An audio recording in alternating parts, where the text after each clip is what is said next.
Hello, Cougar fans. This is Dan Genzer, Sports Information Director, sitting here with USF head football coach Jed Stugart. We're on National Signing Day here at the University of Sioux Falls, and it's been a very special day. We're going to have a bunch of kids from South Dakota. I think there's 9, right, Jed? And it's a great group overall. You've picked up position players in areas that you deemed you needed them. Talk about the recruiting class and what it means for Cougar football. Well, first of all, the criteria that we go off of is high character kids. Academia is big to us, but just character, work ethic, and then obviously good football players. And so I think the way I always judge that is just really by the marks that we set. What are the kids that we've signed? How much do we hit those marks? And I think that's where I'm so excited, because it's obviously we got good football players, but I think the ringing theme that we kept hearing from coaches and counselors and people that we were talking to as we were recruiting these kids is it always came back to just, well, they're great kids. Yeah, this is a great kid. This is a great kid. When you keep hearing that, and then you're already seeing them on film how good they play, you know that's going to transfer into the classroom. It's going to transfer in the weight room and on the field, and I think that's why in the last few years we just keep knocking out great classes. I think these coaches, I can't give enough credit to my coaching staff of identifying that there's a lot of kids we pass on because they didn't fit that character quality that we felt like we want to protect the core of our program, which is high character kids and kids that are making wise decisions. And so we just added another great batch of kids that way, and that's why it's really exciting. And the cherry on top is how good of football players they are, and that's going to be a good sign. And like I said, you never know. I always tell people we'll see how good this class is in a couple of years from now. When you really see them transferring onto the field, and so it's exciting. I think we got a good start. Jed, one of the things that I think a lot of people familiar with Cougar football are knowledgeable about is the fact that this program has a great legacy of excellence. That tradition dates back some 22 years of winning football. It goes even back further than that when you talk about playoff football in the old days under Coach Young. But these kids have really stepped up each year's class, and this class that's coming in, there's just some real talent. You want to address, at least from the South Dakota standpoint, some of those talented kids? Yeah, we're always going to start looking within. I recruit the city as the head coach here. I love to recruit this town, and so it's always awesome when you have a chance to pick up local talent. I mean, it's just a fact in our state, signing 9 kids out of this class. It's almost half, getting close to half of them almost, and then in this town itself, assign 8 kids right here in the city, and that made impact plays that were impact kids in their football teams, and to pick up. I mean, I can go down through every one of them. Just to Washington, Ty Smith is going to be a guy that, in Michael Linnels, for example, Joey Weirkamp, those kids are guys that. I love the way they play. They're high motor guys. They're making plays in the state championship game, and you project them saying, okay, coming in this program, Ty's a kid that we felt like might come in and compete right away. Michael Linnels is a kid that we think can compete right away. Joey is a great defensive end in high school. We're bringing in as a linebacker because we love his motor, and his size puts him back in the linebacker spot for us, but it's easy to project him when you see the way he plays. And so, Jet Thune, the way he ran the offense, even as a junior coming in when Taryn got hurt, and how he stepped in right away and became the leader of that team unexpectedly. Was a receiver moving to quarterback. We were observing him right away as a junior, saying, geez, he transitioned well and stepped in when they had an injury, and he just kept the team rolling. And then see his senior year before his injury, what he was doing there, and then just the leadership that he brings. But Nate Durfee, kid, a defender, safety that we love the way he plays. He was in our camp this year. Alex Capel, an offensive lineman, very athletic kid that we can see putting some size on, but the reality is he can move. We want to have guys that can move on the offensive line. That's what we've kind of been known for. And then, of course, Kyle Sim, his dad used to coach here. Comes from a background of football from Lincoln, and see how Kyle will play here. And so, that's exciting. I probably trying to think if I missed anybody in that. But well, in the city, just because I'm rattling off some names. Jake, yeah, Jack Shellhouse. Yeah, Jack. I was going to talk about Jack as another kid that we had was a quarterback, obviously Washington. But you watch the way he plays at quarterback, and I just remember. That guy was not afraid to run over anybody. He was he's scrappy. He's highly respected on his teammates by his coaching staff, and we knew right away. We asked him right away if he'd be interested in playing safety. We'd had a couple quarterback commits, and we didn't want to. We felt like if he could bring that leadership from a quarterback to the safety position, he's excited about that. He loves to play safety, and so to have Jack come in.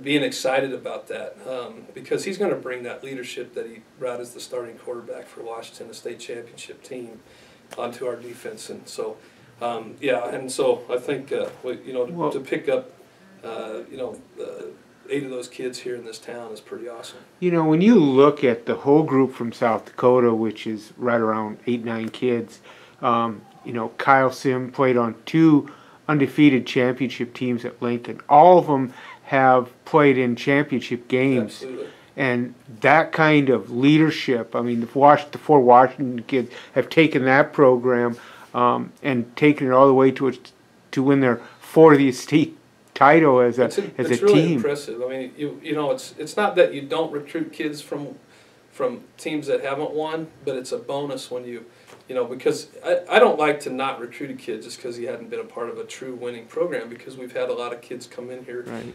and you don't want them hurt because they're still good football players. The bonus is when they come off of playoff championships, things, because they expect that. I think that's why they're attracted to our program, is that they came to a team. I looked at every one of these kids in our recruiting visits and said, I want you to know, a 9-win season for us was disappointing last year. I mean, it was. Some people would be ecstatic about a 9-win season, and we are so proud of our team to do that. But our expectation is we want to win championships, and we've got to do better than 9 wins. And they're used to hearing that, and I think that's attractive to just say, hey, we're never going to settle. We're going to do things right. But the reality is the goal is in college football is to win national championships. So how proud I am of our players last year, I think that's what I told these guys, is that you're coming to a place where we got to be better than 9 wins, and that's what our plan is. I think that's what attracts kids like that to our program. Now, it isn't just the kids from South Dakota. You have a horde of outstanding, talented kids that come from winning programs. A couple of them comes down the Oklahoma way that played in a state championship game themselves. Yeah, against a really good Jinx team. Jinx is kind of known. Jinx and Union were always the 2 teams you'd always hear out of in the state of Oklahoma, and all of a sudden Broken Arrow in the last few years is kind of creeped in and started reigning in that league a little bit and making a case for themselves. And to pick up 3 kids out of Broken Arrow, Riley Waldy's here from Jinx, and that kind of helped when kids see some familiarity with, hey, there's so to open up a new territory in Oklahoma. And out of a great program, 6A football in Oklahoma, with Devin and Jay Ivey and Devin Johnson and Austin Vickers, those 3 kids, I tell you what, we're blessed to have them too. And I think them coming together is going to help too. I think they're not afraid of the distance. They love the winning of this program. We've opened up some areas. It's like I said, to have kids that will come from some distance and stay. That's what we do well with, is keeping kids here from a long ways away. And that all comes down to our family atmosphere. I think our kids feel family here, and they're not afraid to stay because they feel home here, and that's what we're trying to get. Being a Colorado guy, you have been able to bring in some pretty quality kids that are already on the team, and you added to it this year with a quarterback and a tight end and so on. Mention those guys. Yeah, we knew with Mitchell Martin out of Strasburg in Colorado. He came here in our camps. He did a lot of early recruiting through the summer because he wanted to get to make a decision. So this was a kid that was recruited by a lot of FCS schools. He really did his homework on our program, on our offense, you know, and to have him, Clint Sig, to have him back from Longmont, was a quarterback out of high school. It's moved to tight end, big athletic kid. These two are great high character guys. Bringing in a running back out of Windsor, Colorado, another state champion, in Jake Shields. It's that is a state championship running back. And again, all three of these guys, they've played on playoff championship teams, and that's another great three additions from the state of Colorado, which I'm also pretty partial to. You also, I mean, you had 6 receivers, a couple of them have significant size, and then you have a good linebacking crew. One of them, a Trevor Coleman kid, that is a talented kid coming in, right? Yeah, we graduated 3 really good linebackers this year, and we knew that was going to be a void for us. As far as depth goes, we like our youth. We like the guys that we've recruited last year. They're going to be in the mix in spring. But we needed to add some depth to that as well, and some Trevor coming in has had some college experience already. I think that's key, to have some youth with some experience. We needed to address the secondary in our linebacker core, which we have with some youth, and then of course I go back to when I told you judge a recruiting class in the future, and that's what we get to see in spring. The guys that we brought in last year that are going to be coming out to spring practice this year, that have already gotten some size and some strength, and to be able to see how they're going to play in spring, I'm excited about. I think if people that just assume that our defense is going to get a little weaker because of graduation, they forget that we've been recruiting too. So it's exciting. I don't think we're going to take a step back. I think we're going to take a step forward in that category. Just as far as the defense goes. That's what we're known for around here, and through all those years, we take a lot of pride in having a good, solid defense, and I think we've added to that by this signing class today. Yeah, the thing that this signing class, they're going to come in and they're going to make the commitment like the group a year ago did, and the group the year before, and the group the year before, and they're going to be able to help try to build on the fact that you've had 2 10-win seasons since 2010, but what is it, 3 of the last 4 years you've won 9 wins or more. You made the playoffs a year ago. So there's a lot of momentum in your program, right? Absolutely. And that's like I said, every year's a first. And last year, in 4 years to make the playoffs, and feel like, even the year before, we were a postseason team, should have been in the playoffs. So right. I figure, there's no stepping back here. I mean, I think to bring back what we bring back offensively, I think everybody's kind of got their eyebrows raised to know that USF is bringing back a very veteran offense. It's going to be explosive again. If we didn't, barring some injuries last year, I think we were a pretty dangerous team. And, you weather those storms. I mean, we happened to be healthy at the beginning of the year, and we struggled through some injury woes that hurt us a little bit. But, again, adding some depth, I'm highly optimistic about our team next year.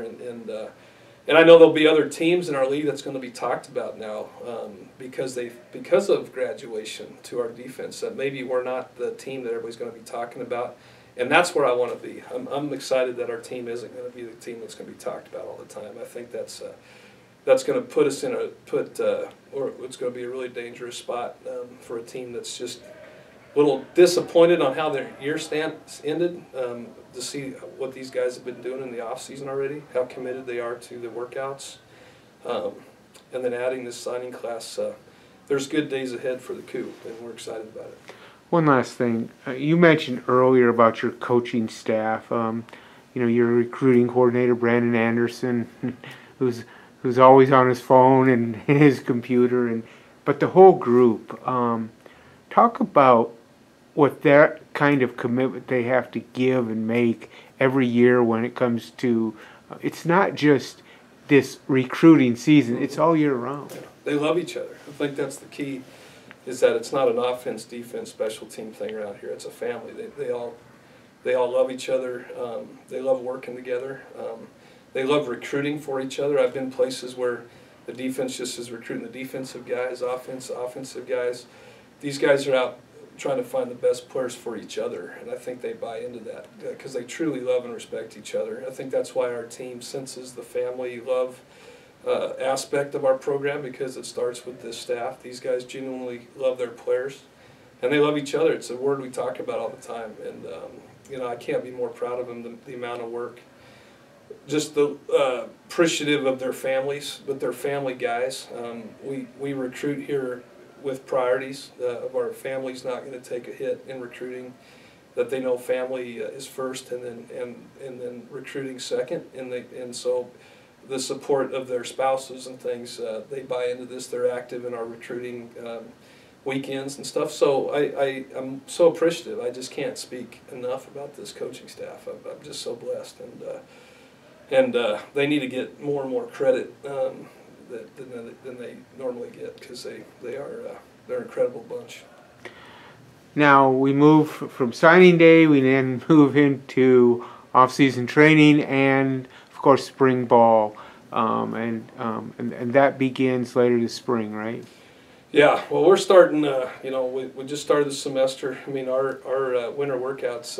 You know, through J-term, they've been lifting and those things, and then now we start getting in our station work and agility, speed. You know, our morning workouts. So we're starting that and gearing up to, you know, spring will be the next leg, because really this is the first quarter of our season. You know, is the off season, and so this is the most. We always talk about starting fast, and that's what we got to do. The first quarter of our season is the winter workouts, and then spring will be our second quarter. We'll worry about that when we get to that, because right now we're all about just getting bigger, stronger, faster. Well, it's an exciting day at Coug football. Thanks, Jed, for stopping by. Remember, the Cougars will continue with their training this spring and into the fall, and they open the season against St. Cloud State next fall, and we'll have more announcements about the schedule and upcoming. Thanks, Jed. Thanks, Dan.